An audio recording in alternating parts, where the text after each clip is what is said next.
Vambora menino, vambora menina, que eu preciso convencer esse povo de que a gente precisa sim da literatura para viver.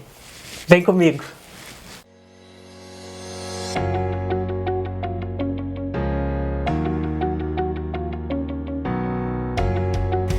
Oi gente, eu sou Marina Almeida, professora de inglês e de literatura, e no último vídeo a gente trabalhou com o ensaio O Direito à Literatura de Antônio Cândido. E lá naquele vídeo, vou deixar aqui, se você não viu, por favor vá lá primeiro, depois você assiste esse vídeo. A gente trabalhou com a noção de bens incompressíveis e bens compressíveis. Só relembrando, os bens incompressíveis são aqueles que não podem ser negados a ninguém, eles que garantem a nossa sobrevivência física em níveis decentes e a nossa sobrevivência espiritual. E os bens compressíveis são aqueles que são supérfluos, ok? E aí hoje então a gente vai continuar a trabalhar com esse ensaio e para a gente entender por que a literatura e a arte são direitos inalienáveis. Bom, na parte 5 do ensaio, Antônio se atém aos romances humanitários e sociais do começo do século XIX. Essa foi uma época em que os camponeses se viram forçados a irem para as cidades em decorrência da industrialização, promovendo assim uma concentração urbana em larga escala nunca vista antes na história. Seguidamente, claro, veio a miséria, que antes as pessoas viam como distantes de si, agora estava ali, batendo nas suas portas, na esquina das suas ruas. De forma que esse estado de carência dos meios de subsistência é posto ao lado do bem-estar. E aí a gente não consegue mais negar a sua existência. E a miséria posta como coisa óbvia e inegável, claro, sensibilizou os observadores mais lúcidos e mais atentos, como por exemplo Engels, que escreveu sobre a condição da classe trabalhadora, e também muitos outros romances passaram a descrever a situação do pobre. Entre 1820 e 1830, o pobre entra na literatura e agora ele é tratado não mais como um marginal ou como um personagem pitoresco, mas sim com dignidade. Antônio Cândido chama atenção aqui para o movimento romântico, que apesar de ser tradicionalista e conservador, teve também um papel humanitário muito importante. Aqui também ele cita a obra Os Miseráveis, de Victor Hugo, que para ele foi um expoente desse romance social. Temos então exemplos dos direitos humanos dando à literatura uma certa força, e a literatura, por sua vez, pode incutir em nós esse sentimento de urgência de tais problemas.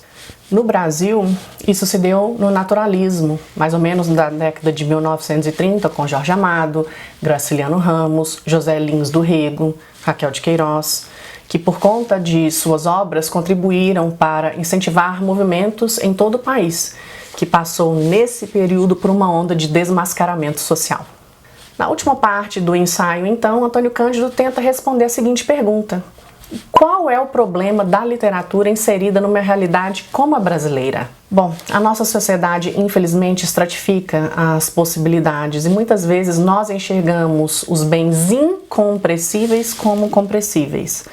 Numa sociedade como a nossa, infelizmente a literatura é um benefício e não um direito. E assim, temos uma grande parte da população que está privada da possibilidade de ler, por exemplo, Machado de Assis. Para essa parte da população sobra a literatura de massa, o folclore, a canção popular e os provérbios.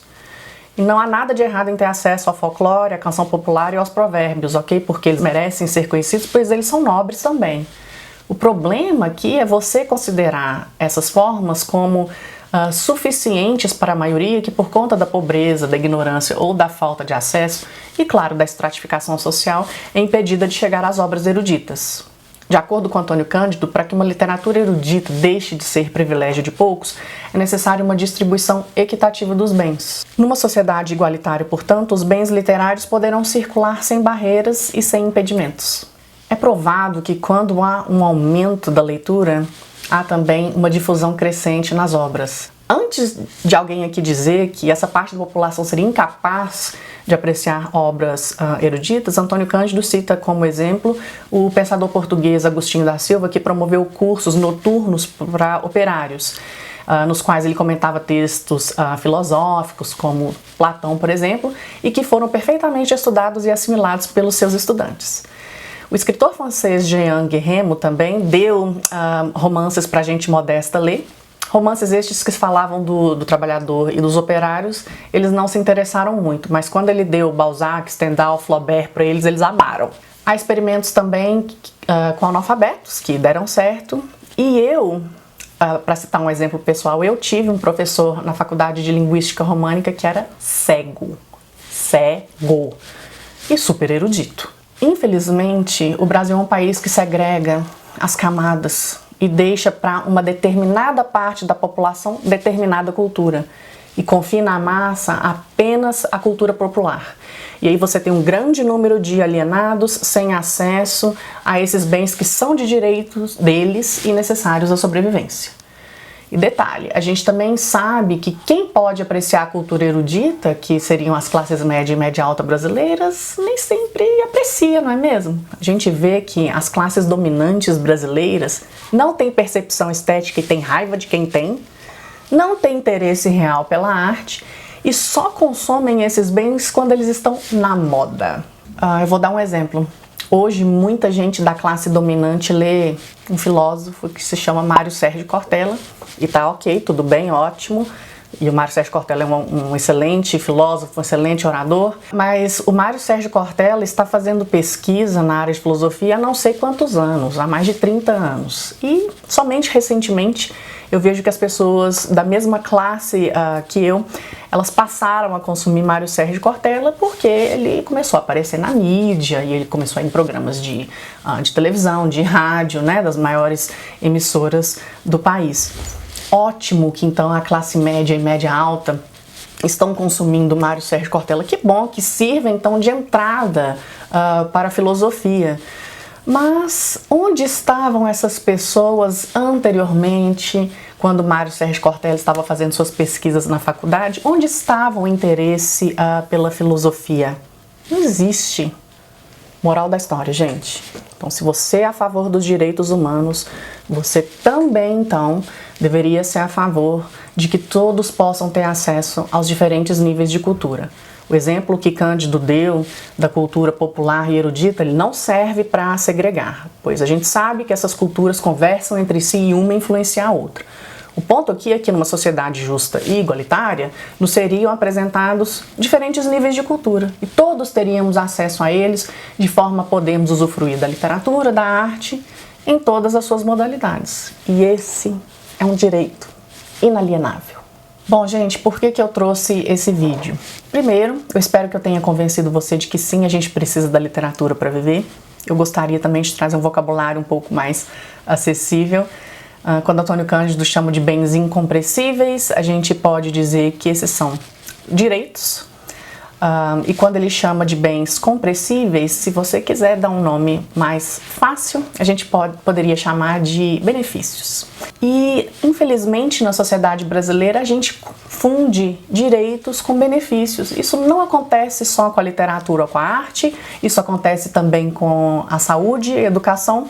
E eu vou te dar um exemplo e vou te provar que isso acontece realmente. Quando a gente vai fazer uma entrevista de emprego, claro, a gente pergunta a respeito do salário. Quanto que é o salário? E aí o recrutador fala pra gente. Segunda pergunta é, quais os benefícios? E o recrutador responde, tem plano de saúde. E infelizmente, gente, na nossa sociedade, a gente acha que saúde é benefício, sendo que saúde é direito. E nós da classe média e as pessoas da classe média alta, porque nós podemos pagar, nós preferimos ficar na zona de conforto, pagar por um plano de saúde, ao invés de lutar pelo SUS, que é um direito nosso, não é benefício. Saúde não é benefício, saúde é direito. É a mesma coisa a questão da educação, e aqui eu vou colocar a literatura e a arte juntos. Nós da classe média ou média alta, porque podemos pagar, nós preferimos colocar o nosso filho numa escola particular porque ela é melhor, ao invés de lutar por uma educação pública de qualidade, porque é nosso direito, não é benefício. E aqui é que está o problema. A gente está pagando duas vezes, porque a gente paga o SUS e a gente paga a escola pública através dos nossos impostos, e aí nós pagamos o nosso plano de saúde e nós pagamos uma educação privada. Estou aqui para trazer verdades para você. E o meu sonho é levar tudo o que eu aprendo lá na faculdade para todo mundo. Eu gostaria de democratizar o conhecimento literário, o conhecimento filosófico, que a gente usa muito, de filosofia, de história também, de estudos culturais, para poder embasar as nossas pesquisas na faculdade, no meu caso na área de literatura. E por quê, gente? Porque eu estou cansada.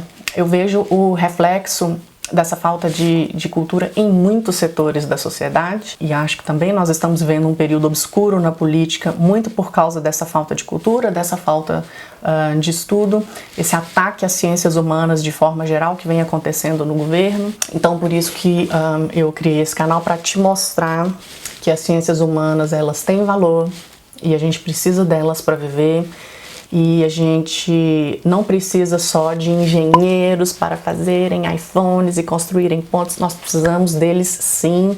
Nada contra os engenheiros e outras áreas do conhecimento, nenhuma profissão é melhor do que a outra, mas eu quero com esse canal, na verdade, te mostrar que as ciências humanas, a literatura e as artes, elas têm sim aplicabilidade na nossa vida, ao contrário do que o governo, por exemplo, vem dizendo, ok?